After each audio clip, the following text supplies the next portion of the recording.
everyone. For my Web 2.0 tool, I chose Nearpod. I have just a small amount of experience beforehand with a professor using it last semester just to show us kind of new interactive tools to use with our students. So he used it for about 5 minutes. And it's kind of similar to Peer Deck, which is on Google Slides, but I feel like Nearpod is so much more interactive for students.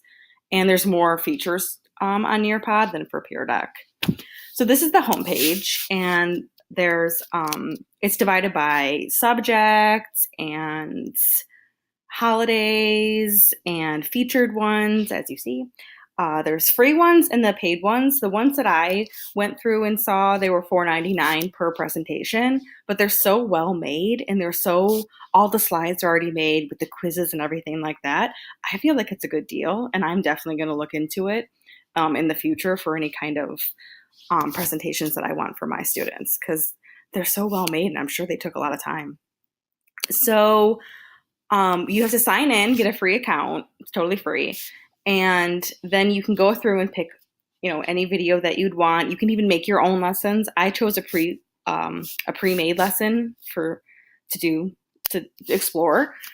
The teacher that I work with at school, this is 3rd grade, we are learning all about persuasive writing. So I saved this to show her because I think it's beautifully made and it's awesome. So you can do live lesson or student paced. I'm just going to do live right now. And so each student has their tablet or small computer or whatever. You can even put it into Google Classroom, which I thought was so cool because at our school we use Google Classroom for everything. And so each student would put the little code in, and then we're all doing this together. And so you kind of go through, and it's like got guiding questions. It's got the learning objectives. It's got, I'm not quite sure. Yeah. So then they would draw on their tablets to answer the questions for that interactive portion. And there's even there's these polls. Sorry if I'm going too fast.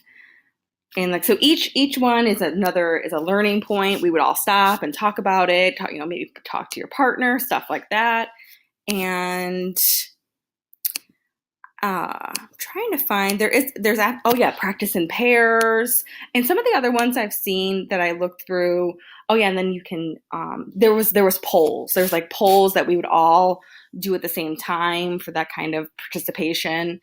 And I'm assuming for this one, I'm sure I just went too fast. They would all write it in on their little tablets. They have those little pens.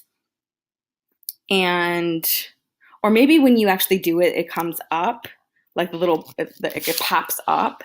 I'm sorry that I don't know that answer for you right now, but I'm sure that's what will happen.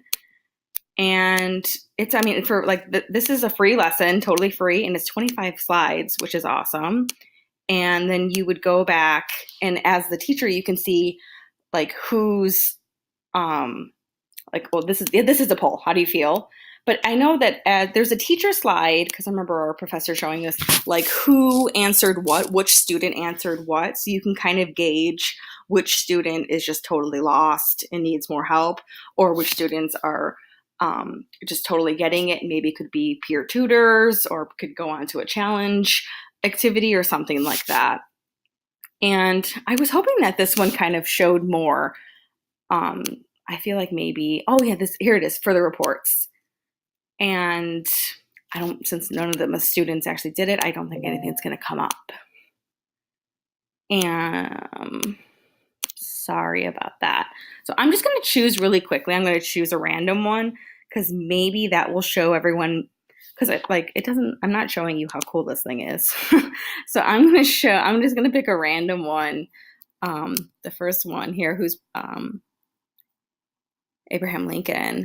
And hopefully that has, you can add video, you can add all kinds of really cool stuff. Oh yeah, and this is you can they could add their own pictures, do a Google search and add their own pictures.